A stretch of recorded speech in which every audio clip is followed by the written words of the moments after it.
শহীদ ওসমান হাদির হত্যার বিচারের দাবিতে আজ দেশের বিভিন্ন স্থানে ব্যাপক আন্দোলন ও মহাসড়ক অবরোধের ঘটনা ঘটে।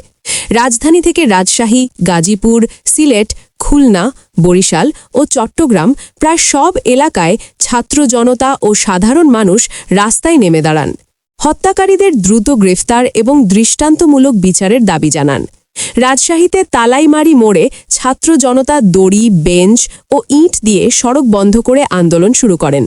রাজশাহী বিশ্ববিদ্যালয়ের প্রধান ফটকের সামনেও শিক্ষার্থীরা মহাসড়ক অবরোধ করেন।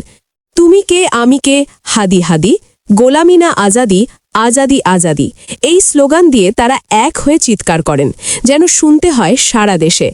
জেলা এনসিপির সাংগঠনিক সম্পাদক মোহাম্মদ নাহিদুল ইসলাম বলেন, ওসমান হাদির হত্যায় জড়িত সবাইকে প্রকাশ্যে আনা হবে, তা না হলে আন্দোলন আরও জোরদার করা হবে। গাজীপুরের টুঙ্গি, চান্দনা চৌরাস্তা ও মাওনা চৌরাস্তা অবরোধে ছাত্র জনতার উপস্থিতি চোখে পড়ার মতো। বিকেল 4টে থেকে 5টা পর্যন্ত মহাসড়কে যান চলাচল সম্পূর্ণ বন্ধ থাকে।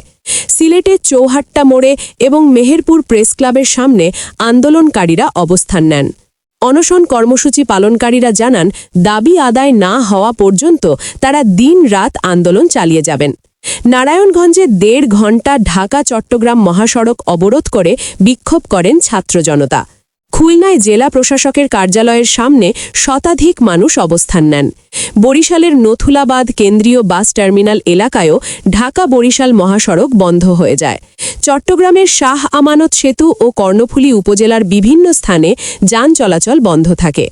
আজকের এই আন্দোলনে ছাত্র জনতা, সাধারণ মানুষ, বিভিন্ন সামাজিক ও রাজনৈতিক সংগঠনের নেতাকর্মীরা একত্রিত হয়ে দেশের বিচার ব্যবস্থার প্রতি জোরালো দাবি জানালেন।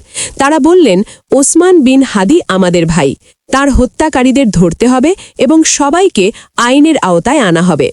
দেশের মানুষ আজ প্রমাণ করল যে ন্যায়ের জন্য লড়াই থামবে না। শহীদ হাদির হত্যার বিচার না হওয়া পর্যন্ত এই আন্দোলন চলবে। আর এই দাবির আওয়াজ আজ প্রতিটি মহাসড়ক এবং শহরের প্রতিটি কোণে শোনা যাচ্ছে।